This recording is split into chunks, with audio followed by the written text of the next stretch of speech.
I'm fascinated and troubled by the mystery of Thomas Jefferson. I'm reading a biography in which he is working hard in 1784, spending his political capital to try to convince the Continental Congress to outlaw slavery in the American West. Jefferson is working on his celebrated Bill for the Government of the Western Territories of 1784, and he reckons that if we can keep slavery confined to the original 13 states and not let it seep into the West, we may be able to rid ourselves of this appalling institution before it is too late. Jefferson calls slavery, quote, an abominable crime. He seems at this stage of his life, he's 41, to be strongly, even passionately committed to abolition. So, slavery is an abominable crime against humanity, a violation of every human being's natural right to life, liberty, and the pursuit of happiness. That's the Jefferson we love. But wait. Then he is selected, in May of 1784, same year, to go to Paris to represent the United States in Europe for the purpose of commercial treaties. The minute he gets this appointment, Jefferson begins preparing for the long and somewhat arduous journey which he has been dreaming of for 20 years, and he decides to take his slave James Hemings with him to Paris as his personal body servant, fixer, and valet. So think about it. James Hemings leaves Virginia for the first time, travels 3,000 miles across the Atlantic to a country whose language he cannot understand one word of, as Jefferson's personal slave. For Jefferson, this is a no-brainer decision. Of course he will take a slave with him. That's what a Virginia gentleman does. But wait. Jefferson just now called slavery an abominable crime, and yet Jefferson is carting a man he owns, James Hemings, to Paris for his own personal convenience. How do we square these things? Does Jefferson believe he is committing a moral crime by taking Hemings to France as his slave? Surely not. So either he must think of James as his servant, in effect lying to himself about Hemings' actual legal status, or he must think that he, Jefferson, is so enlightened and humane a man that in some sense it can't really be called slavery.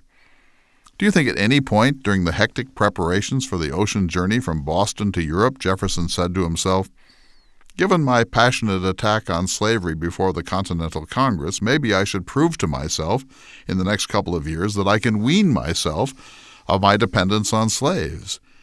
It's easy enough to condemn gross slavery out in the fields, but equally important, what about the slaves who set one's table, draw one's bath, lay out one's clothing, run important errands, make one's bed, fetch the pan of cold water Jefferson bathes his feet in every morning?"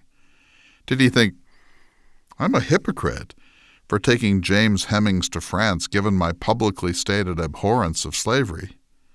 No, certainly not. In Jefferson's mind, there were several types of slavery.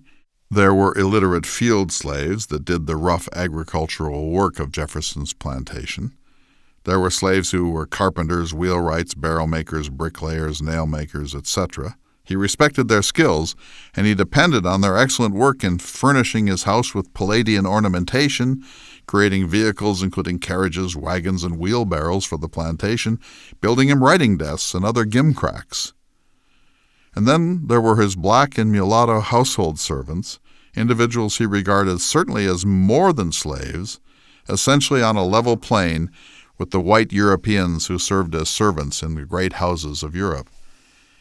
Jefferson regarded his immediate household staff as not slaves, not free, but not quite fully slaves either, and in certain moods and in certain cases he regarded them as family, which of course he had genetic reasons to do, since some of them were progeny of Martha Jefferson's father James Wales, and therefore his own in-laws. What I'm saying is that I believe it is possible that Jefferson could get through a whole day, if he stayed inside, without having to face the fact that he was a slaveholder, even though it was his slaves who fed him, helped him dress and bathe, attended to his personal laundry, changed his sheets, dried his towels, and hauled his urine and excrement out of his primitive indoor toilet. I believe Jefferson could look on his household staff and let himself believe they were not slaves, or perhaps the fact of their servitude would not necessarily be apparent to Jefferson on any given day, because he had a great capacity for compartmentalizing his mind, pushing disagreeable truths to the periphery of his consciousness, and casting a gauzy mist of optimism and cheerfulness over whatever gritty thing was actually before him. That was a gift and a curse. It allowed Jefferson to live with that abominable crime at the center of his life and yet not be debilitated by that problem, that paradox, that inconsistency, that hypocrisy. Jefferson hates slavery and makes his distaste for it a serious public issue in 1784, and then on almost the same day, almost in the same breath, blithely takes his slave James Hemings with him to France.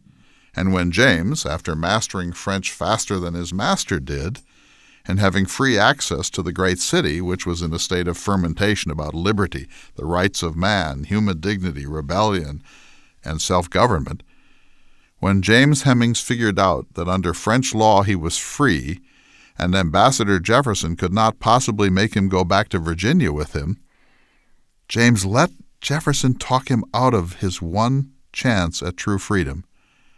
Jefferson convinced James that if he came back to Virginia and taught another Monticello slave the art of French cookery, why, then he'd free James and give him some travel money and startup money. I would have loved to be a fly on the wall when that confrontation occurred in Paris. I'm sure Jefferson was taken aback by James Hemings' assertiveness. At home, that kind of thing could bring a savage whipping. And as I say, Jefferson probably did not think of James Hemings as a slave at all.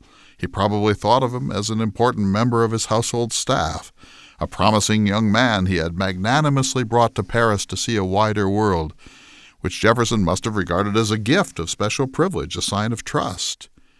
In Jefferson's mind, James should feel proud and privileged and even grateful to Jefferson, which probably he did. But that did not prevent him from speaking truth to power when he asked Jefferson why he and his sister Sally Hemings should return to a nation that was not only okay with slavery, but still extolling its moral and economic benefits. Jefferson may have felt hurt when James Hemings confronted him in Paris. There's your ingratitude. He may even have been bewildered, as if it never had crossed his mind that Hemings would want to be free, not in France, not in Virginia. It was one of those moments when Jefferson had to face the fact that he was a good and enlightened man, a Republican visionary, and a human rights advocate who knew better, and who did not ever try to defend slavery while thousands of others did. But yet, he was a slaveholder, a perpetrator of this abominable crime against humanity, against human rights, against everything Jefferson said he believed in. He said it himself. In Notes on the State of Virginia, I'm quoting, "What a stupendous, what an incomprehensible machine is man who can endure toil, famine, stripes, imprisonment, or death itself in vindication of his own liberty, and the next moment be deaf to all those motives whose power supported him through his trial, and inflict on his fellow men a bondage 1 hour of which is fraught with more misery than ages of that which he rose in rebellion to oppose." Jefferson is saying, wow, humans can really be hypocrites even about the most important principles of their lives. Was the elegant Mr. Jefferson looking in the gilded mirror in his salon in Paris when he said this? How could he not see himself in this devastating portrait of hypocrisy? But notice that Jefferson begins by saying this paradox is, quote, stupendous and, quote, incomprehensible. It's the paradox that fascinates him. He does not say that a wicked, greedy, violent, rapacious machine is man, or what a contemptible hypocrite is man. He stops short of that. He's more fascinated than appalled. He's approaching the issue as if he were a third-party sociologist, not himself a slaveholder. At no point in this paragraph does he say, I, too, am a slaveholder committing this abominable crime day by day, including in France, where slavery, I know, is actually illegal. If you want to understand Thomas Jefferson, you have to try to make sense of a moment like this in 1784, when he denounces slavery more firmly than at any previous time and fights to keep it out of the American West, and then blithely takes a slave with him to Europe to attend to his every need. Well, not every need. That involved James Hemings' sister. I'm Clay Jenkinson.